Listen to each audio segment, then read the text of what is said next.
የሰኔ ወር ጥቁር ጠባሳዎች በኢትዮጵያ እንኳን ወደ ቻናላችን በሰላም መጣችሁ። ዛሬ በሀገራችን የፖለቲካ ታሪክ ውስጥ ትልቅ ቦታ ስላለውና ብዙዎችን በሀዘን ስላስለቀሰው የሰኔ ወር የምንዳስስበት ልዩ ዝግጅት ይዘንላችሁ ቀርበናል። ሰኔ የክረምት መግቢያ፣ የምድር መታደስ፣ የክረምት ዝናብ አብሳሪ ወር ነበር።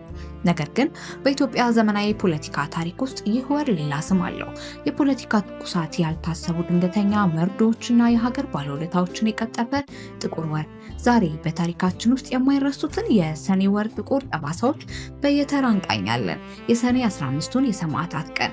ሰኔ 15 2011 ዓ.ም ኢትዮጵያ በአንድ ጀንበር የሀገሪቱን ታላላቅ የሲቪልና የጦር መሪዎች ያጣችበት ጥቁር ቀን። በአማራ ክልል ባህር ዳርና በዋና ከተማዋ አዲስ አበባ በተቀናጀ መልኩ የተፈጸመውን ጥቃት ሀገሪቱን በድንጋጤ አናውጧት ነበር። በወቅቱ የክልሉ ርዕሰ መስተዳደር የነበሩት ዶክተር አምባቸው መኮንን ከቅርብ የስራ ባልደረቦቻቸው ከአቶ እሸቱ ወንዴና ከአቶ አዘዘ ዋሴ ጋር በቢሮአቸው ውስጥ በስራ ላይ እያሉ ህይወታቸው ተቀጠፈ። ይህ መርዶ ገና ሳይዋል ጥቂት ሰዓታት በኋላ ከአዲስ አበባ ሌላ እጅግ የሚከብድ መርዶ ተሰማ። የሀገሪቱ የጦር ኃይሎች የበላይ አዛዥ ጀነራል ሰዓረ መኮንንና ሜጀር ጀነራል ገዛኢ አብርሃ በመኖሪያ ቤታቸው ውስጥ በጥይት ተመተው መገደላቸው ይፋ ሆነ።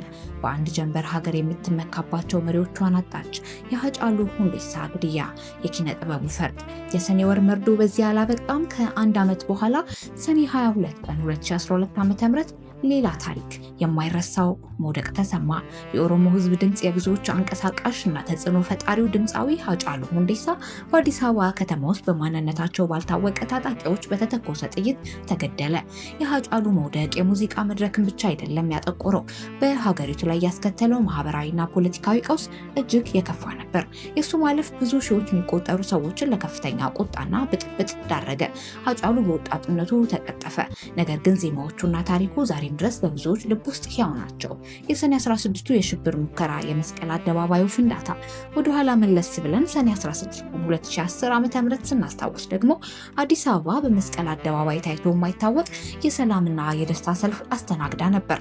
በሚሊዮኖች የሚቆጠሩ ህዝብ አዲሱን ለውጥ ለመደገፍ በወጣበት በዚህ ዕለት ያልታሰበ የቦምብ ጥቃት ተሰነዘረ።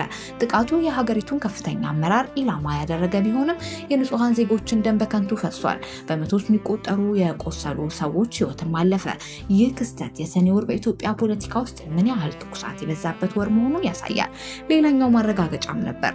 ታሪክ ወደ ኋላ የምናየው ቂም ለመያዝ ሳይሆን ካለፈው ስህተት ተምረን የተሻለች ሀገር ለመስራት ነው። እነዚህ በሰኔ ወር ያጣናቸው መሪዎች፣ የኪነ ጥበብ ሰዎችን እና ንጹሃን ዜጎች ሁሌም በታሪካችን ውስጥ ሲታወሱ ይኖራሉ። የተከበራችሁ የቻናላችን ተከታታዮች ስለ ዛሬው ዝግጅታችን ያላችሁን ሀሳብ በኮሜንት አጋሩን። እናንተስ ከነዚህ የሰኔ ወር ክስተቶች ውስጥ ይበልጥ ያሳዘናችሁና ሁሌም የሚታወሳችሁ የትኛው ነው? ቪዲዮን ከወደዳችሁት ላይክ እና ሼር ማድረጋችሁን አትርሱ። ለቻናላችን አዲስ ከሆናችሁ ደግሞ ሰብስክራይብ በማድረግ የደወል ምልክቷን በመጫን ቤተሰብ ሁኑ። ስለተከታተላችሁን ከልብ እናመሰግናለን። በሚቀጥለው ቪዲዮ በሌላ አስደናቂ ታሪክ እስከምንገናኝ ድረስ ሰላም ጤና ለሀገራችን ይሁን። ቻው።